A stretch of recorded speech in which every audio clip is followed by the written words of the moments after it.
भगवान श्री कृष्ण का जन्म कंस का वध कर समस्त पृथ्वी लोक को उसके अत्याचारों से मुक्त कराने हेतु हुआ था। किशोरावस्था में ही वह गोकुल से मथुरा आ गए तथा दुष्ट कंस का वध किया। कंस की मृत्यु से दुखी उसके श्वशुर जरासंध ने एक विशाल सेना लेकर मथुरा पर आक्रमण कर दिया। इस आक्रमण में उसके साथ शिशुपाल और काल्यवन जैसे शक्तिशाली राजा भी शामिल थे।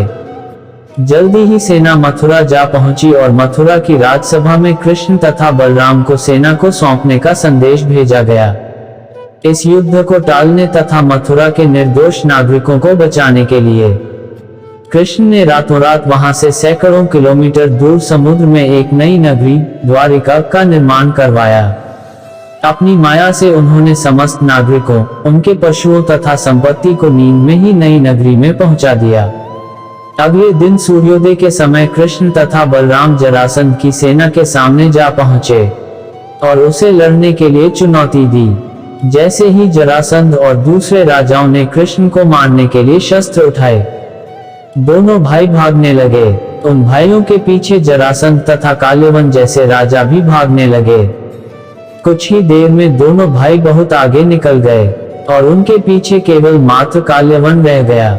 उसे देवताओं ने वरदान दिया था कि उसकी हत्या किसी अस्त्र या शस्त्र से नहीं होगी।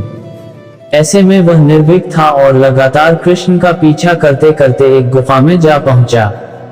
गुफा में राजा मुचुकुंद सो रहे थे, जिन्हें इंद्रदेव ने वरदान दिया था कि जो भी उन्हें उठाएगा वह उनके देखते ही जलकर भस्म हो जाएगा। वहां पहुंचकर कृष्ण ने सोए हुए मुचुकुंद पर अपना पीतांबर डाल दिया और स्वयं छिप गए।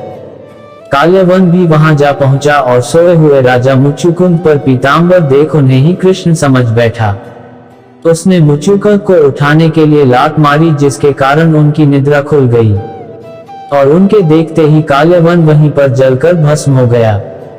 तत्पश्चात कृष्ण ने राजा मुचुकुंद को अपने चतुर्भुज स्वरूप में दर्शन दिए और उन्हें मोक्ष पाने का वरदान दिया। वहीं दूसरी ओर जरासंध और बाकी राजा पूरी तरह से खाली मथुरा देखकर वापस लौट गए।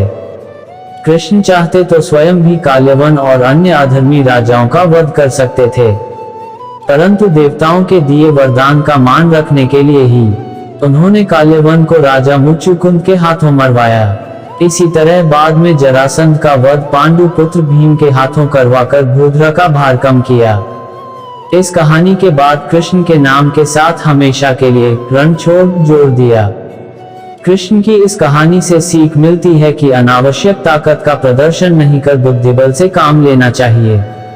इस तरह हम अपनी शक्ति को खर्च होने से रोक सकते हैं और बड़े से बड़े संकट का भी सामना कर सकते हैं। तो दोस्तों, ये कहानी आपको पसंद आई हो तो वीडियो को सब्सक्राइब जरूर करना।